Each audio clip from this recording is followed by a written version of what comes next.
Sir, good afternoon. Quick one lang po. Sir, your expectation that the President would mention a firm stand for West Philippine Sea in his zona? Well, honestly, I don't have any details whether the President is going to mention it today, no?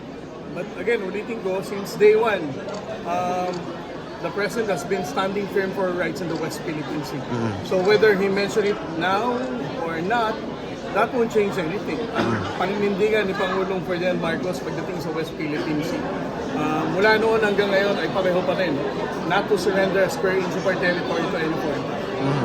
Sir, what weight does it have na merong direct meeting si Pangulo sa Chinese ambassador? What does it mean for you na nasa front lines ng laban against China? Well, for the Philippine Coast Guard and other uniformed services, we appreciate the President summoning the ambassador after all the incidents that happened. So you're hoping still for a better reconciliation of these matters?